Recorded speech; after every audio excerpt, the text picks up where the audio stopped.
रहमान अस्सलाम वालेकुम। क्या हाल है तमाम देखने वालों के? सब अपने घरों में खुश रहें, आबाद रहें, आमीन सुम आमीन। आज हम अंडे और कोफ्ते का सालन बना रहे हैं, जिसके लिए हमने एक पाव जो है मैंने चिकन ली है बोनलेस, और उसको हम अभी कीमा करेंगे।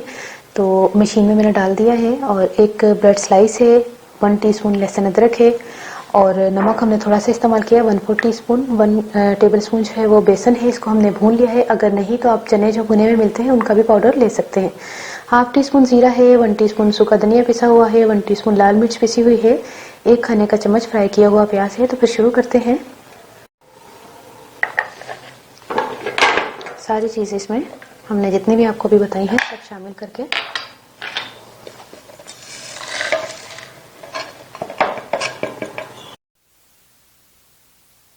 कीमा जो है हमने मशीन में चला लिया है, मतलब बोटियों को कीमा कर लिया है।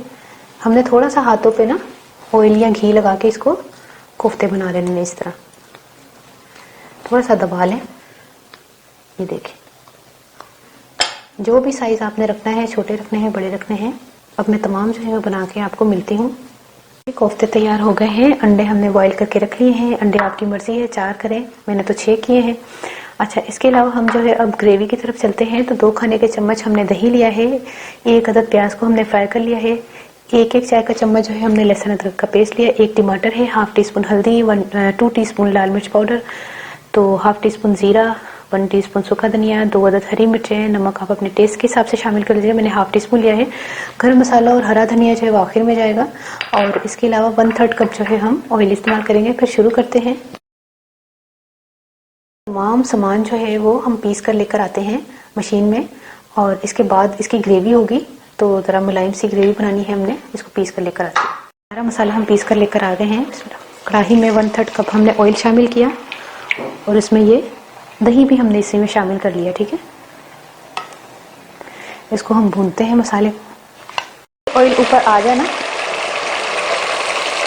इसमें 1 कप जो है हमने पानी शामिल कर देना है।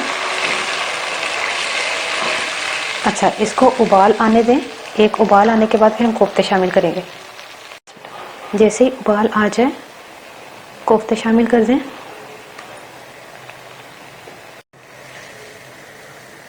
और इनको गोल गोल हिला दें।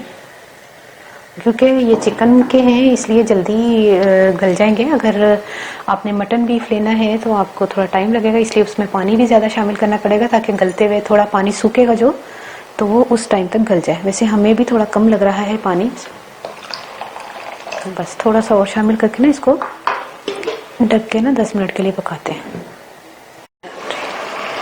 ये देखें, 10-12 मिनट से हम इसको पका रहे हैं, और ये गल चुके हैं कोफ्ते। क्योंकि चिकन के हैं इसलिए बाद में मैं आपको बोल रही हूँ कि चिकन के जल्दी गलते हैं। अब इस टाइम पर हमने जो है वो अंडे शामिल कर देने हैं। तकरीबन 2 मिनट हमने अंडों को शामिल करके इसकी तरी आने तक हम पकाएंगे बस। चूल्हा मैंने बंद कर दिया है। अब जो है इसमें धनिया थोड़ा सा, और थोड़ा सा गरम मसाला, बाकी हम जब बाउल में शामिल करेंगे तब भी गरम मसाला डाल देंगे।